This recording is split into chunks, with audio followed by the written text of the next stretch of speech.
today's top boxing news. Ow! Okay, we'll start with this. On the heels of this weekend's big return for Teofimo Lopez, former super lightweight champion Regis Prograis reacted by saying, good little comeback fight, but the dogs at 140 pounds will chew him up. Regis is currently under orders by way of the WBC to lock horns with Jose Zapata. And it just so happens that young Teofimo Lopez, upon winning the fight with Pedro Campos, he looked to have been in possession of two secondary titles, a brown belt and a green belt, a version of the WBO and a version of the WBC. Is he en route to a Regis Prograis fight? Regis Prograis, who said, I just watched the full Teo fight. It was a good performance against somebody he was supposed to build his confidence with. He still got hit with a lot of flush shots that he should have avoided. He would have to fix some flaws to compete with any of the bigger 140s, in my opinion. And you know, a lot of people feel this way. They feel that Teofimo, based on that performance, is food for the gods. Based on that performance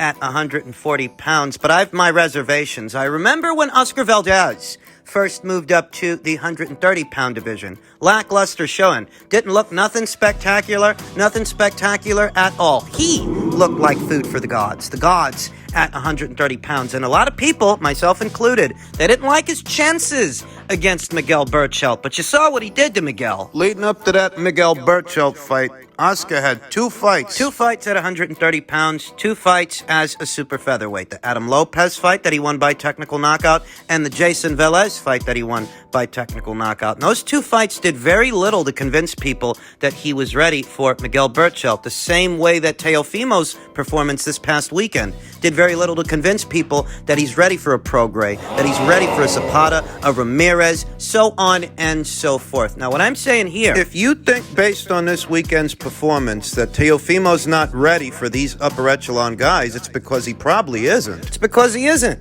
Not based on that performance. But here's the kicker. Unless he's about to fight one of those upper echelon guys in his very next fight, which is set to go down in December, later on this year, unless he's about to fight one of those upper echelon guys, it's a moot point. And I don't think he's about to fight one of those upper echelon guys. If I had to guess, I'd sooner expect him to face Arnold Barboza. Arnold Barboza, unbeaten up-and-comer at 140 pounds, he evaluated Teofimo's performance. He said he thinks Teofimo looks slow. He's a guy who's been calling for a Teofimo Lopez fight for some months now, anticipating Teofimo's ascent from 135 up to 140. He's been licking his chops at the chance to fight that guy, and he may yet get it in December. The way I see it, Barboza's a good unbeaten guy at the weight, but he's not as established as Regis, as Jose Zapata, Jose Ramirez. Not as established as Tosh Jailer or Jack Catterall. Tuna Casserole, making him a good litmus test for Teofimo Lopez, who's still making his bones as a 140-pound fighter. No, based on that performance against Pedro Campos this weekend, Teofimo didn't look nothing to write home about as a 140-pound fighter. Perhaps he didn't. His power at 140 didn't look as devastating as it used to at 135 pounds. There did seem to be a few wrinkles in there and some awkward moments, but that was his first fight at the weight. So if you're going to go based off his first fight at the weight, of course the guy's not going to look ready for Regis and Josh and all these other guys. But what you have to remember is Teofimo is a lot younger than they are. And 140 pounds, making that weight. For Teofimo, it might be refreshing, but for them, it might be rigorous because they're older. Tosh Jailer is in his early 30s. Regis Prograis, he's in his mid-30s. I mean, these guys that have been making this weight for quite some time, thus they are more established 140-pounders than Teofimo is. But these guys, they're older than he is. And I think that making the weight, well, it's not going to get easier over time. For them, it may be more of a struggle. For Teofimo, it may be a breath of fresh air, not having to cut that extra 5 to make 135. I'm not going to tell any one of you out there to be impressed with what you saw from Teofimo Lopez this past weekend. I'm just saying there's more en route. There's more coming. And if we're going to talk about potential fights with the winner of Prograis versus Zapata or Taylor versus Catterall too, what you have to realize is we're a ways out from those fights. If Teofimo's going to fight the winner of those fights, one or some or all of them, well, that likely won't be until next year. I actually like Josh Taylor's chances against Jack Casserole in the rematch. I think because he's motivated. That X factor, that's going to give him the added kick in the ass to really make a statement in the second fight. And beyond that fight, well, there's more opportunities for him right there at 140 pounds than moving up to 147. Whether or not he can still make it is another question, but he might try to because of those opportunities. And one among them is a Teofimo Lopez fight, which is a bigger fight than any fight available to him at welterweight. Lest we forget, all the alphabet titles at welterweight are on the PBC side of things right now. Bigger money fights right there for him at 140 pounds, so long as he can make it. Try to make it. Ahead of this weekend's fight, Teofimo Lopez had an expressed interest in traveling abroad to fight in front of those UK fight fans across the pond, across the Atlantic Ocean, making a Lopez versus Taylor fight realistic. I'm not making any bold proclamations. I'm just surveying the other side of the argument. The other side of Teofimo Lopez's performance this past weekend and how some people choose to evaluate it, that perhaps he didn't look anything spectacular this past weekend, but he might look a little better in December. So I'll hold out jumping to any bold conclusions until December when we see this guy for the second time. Second time as a super lightweight, because if he can secure a knockout, or at minimum a decision, over Arnold Barboza, well, that might go some way towards strengthening his argument that he has what it takes to hang with the big boys at 140 pounds. Men's heavyweight news ahead of this weekend's upcoming mega match. Anthony Joshua on Joshua-Usyk. I need adjustments to deal with the southpaw because to me, these lefties are a nightmare. I swear, if Alexander wasn't a lefty, I would have smoked him 100%. And, Charles Martin. A lefty. He was a lefty.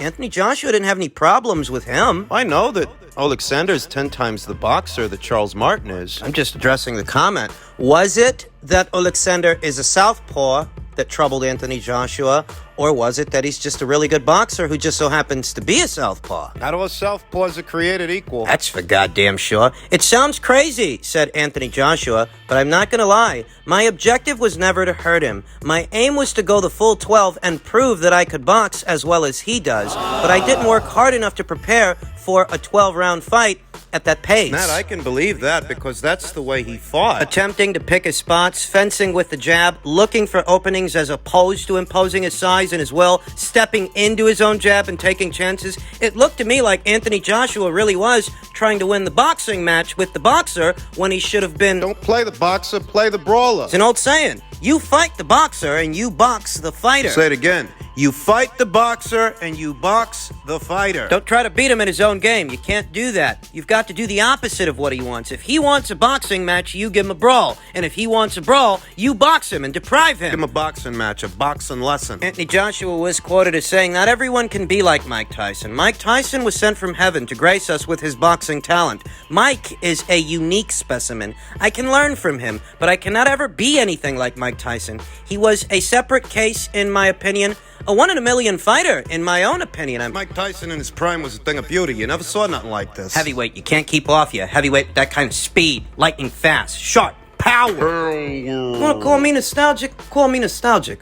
But Buster Douglas didn't beat Mike Tyson. Mike Tyson beat Mike Tyson. That's all I have to say about that. So Anthony Joshua will be tasked with at least doing his best impression, his best impersonation of Mike Tyson this upcoming weekend, because he can't hope to win a boxing match against Joshua-Usyk. Nope. He found out the hard way the last time, their first meeting, that he's got to do something else. He's got to do something different. He's got to be more aggressive. He's got to crowd this guy, get mid-range to inside, and unload. I know. You go looking for a knockout, you run the risk of being knocked out. But you got to risk something this time. You have to be willing to risk going out on your shield as playing it safe in the first fight. That didn't help the situation. That didn't help anything. You still lost. Playing it safe didn't help? Well, maybe playing the bully, the bruiser, the brawler. You're a goddamn heavyweight and you need to fight like it. Yeah. Anthony Joshua says, even with the Ring Magazine belt, he knows he has to beat Fury. Officially, the winner of Saturday will be the best in the world. Is that how you see it? To which Anthony Joshua replied, nah.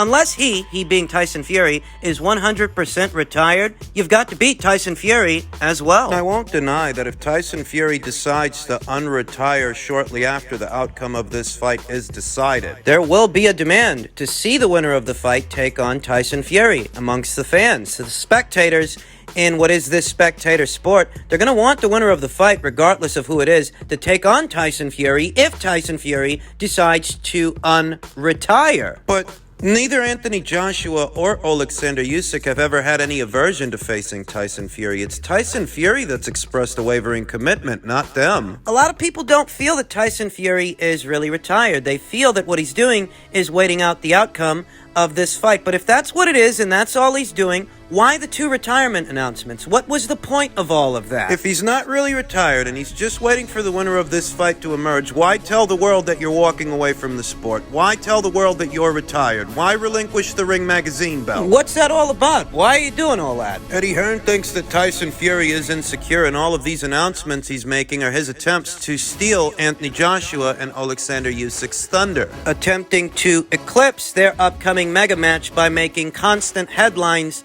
in his own way, though in truth, even he is waiting out the outcome of this fight. Even if he's acting like a complete jackass while he waits, that's what most people think he's doing. Though he did make a conscious effort since the Dillian Veit fight to announce 2 separate retirements, going as far as relinquishing the Ring magazine belt. So to a lot of people, they're going to take it at face value, and he has so forfeited his lineal status in announcing those retirements. There's only 3 ways to lose it: in death, in defeat, or in retirement. Tyson Fury, by my count, since the Dillian Whyte fight, has retired 2 times. Coming out of retirement, post-fight, for the winner of this fight, it doesn't change that. You officially announced your retirement. Want to go playing with your own fans' feelings? You can do that, but when you do that, you are forfeiting the Lineal Championship. However short-lived Tyson Fury's retirement stints might have been, he did retire, and in retiring, you forfeit the Lineal Championship. That's how that works. Doesn't change all of a sudden because you like Tyson Fury. Veteran boxing scribe Michael Benson posted a tweet that asks, if Anthony Joshua were to be a prime, pound-for-pound, unbeaten Joshua-Usyk in their rematch on Saturday night, would you say his best win is then better than Tyson Fury's? And I saw people giving their answers to this question, but I just thought to myself, Anthony Joshua's already got a more complete body of work than Tyson Fury, in spite of not being undefeated like Tyson Fury, because Anthony Joshua doesn't sporadically decide to walk away from the sport time after time. No 2-year stints of inactivity, no intermittent retirement stints all in the same calendar year. You could argue that the biggest win on Tyson Fury's resume is Vladimir Klitschko, and he did beat Vlad before Anthony Joshua did. So it's not a fight that I find myself re-watching from time to time. The mood doesn't strike me to watch Tyson Fury stink out the place with Vladimir Klitschko. I mean, it really doesn't. One of the worst heavyweight title fights I've ever seen. So in terms of merit, maybe that is a more credible win than any singular win you find on Anthony Joshua's resume, though Anthony Joshua's resume as a whole doesn't have as many holes in it as Tyson Fury's. If you're going to periodically retire when the going gets tough, it's that much easier to stay unbeaten, that much easier to stay undefeated. Tyson Fury ain't got as many title defenses as Anthony Joshua, because as soon as he won those 3 alphabet titles from Vladimir Klitschko, he chucked him. When you're that inconsistent, there's less room for surprises. I gotta tell you, I really don't even care to mull over their resumes anymore, because on the eve of this weekend's mega match, I can care less which one of the 2 has the better victory, worth more merit. What I'd want to see beyond this weekend's fight is for the winner to face Tyson Fury. End up. If Tyson Fury decides to stay retired, decides he doesn't want to fight the winner, he doesn't care anymore, It's gonna reflect poorly on him, not them. Though as far as Anthony Joshua and Joshua-Usyk, because Alexander is ranked as Ring IQ's #1 pound-for-pound fighter in the sport, there is a question as to what happens should things go sideways for him. What if Anthony Joshua beats him? Does Anthony Joshua become Ring IQ's #1 pound-for-pound fighter in the sport, or at minimum, does he achieve a rank? Well, it's not as clear-cut a matter as it appears, because historically, pound-for-pound lists aren't for career heavyweights. You know, if Joshua-Usyk wins, nothing changes. He keeps his #1 spot. He is the most literal representation of what a pound-for-pound fighter is supposed to be. The dominant force at his own weight, a naturally smaller fighter who moves up in weight up to heavyweight, Has the necessary skills, ring savvy, and ring IQ to outwit the heavyweight, work around the heavyweight's size. pound-for-pound list, in so many words, is a skills assessment, an evaluation of skill, not physical attributes and not physicality, but boxing acumen, boxing skill. And it's not through strength of arms that Joshua-Usyk beat Anthony Joshua. It was through his boxing, his skill set. That's what won him the fight. Because he's not a career heavyweight. He's a naturally smaller fighter who moved up in weight. He loses this upcoming Saturday. If Anthony Joshua beats him, the question is, based on the rules that govern the list, will it make sense to rank Anthony Joshua on it moving forward? Well, the rules state that in defeating a pound-for-pound fighter, you become one yourself, though the list itself isn't for career heavyweights. So a career heavyweight beating a pound-for-pound fighter, wherever he came from, It's a redundancy. it would be somewhat redundant to rank a heavyweight amongst the smaller fighters when you're intended to rate these smaller fighters against the heavyweight. That's the whole purpose of the list. It's not for the big boys. It's not for the big men. Ranked behind Joshua-Usyk is Terence Crawford. If Alexander loses this upcoming Saturday, Crawford's the next man in line, and the question then becomes, if you had a heavyweight version of Terence Crawford with Terence Crawford's boxing acumen, would he be able to beat either Anthony Joshua or Tyson Fury? Remember what the question is. If they were all the same size, who would win? If you had a Terence Crawford who was the same size as Anthony Joshua, With Terence Crawford's boxing, his boxing acumen, his ring savvy, his ring IQ, would he be able to beat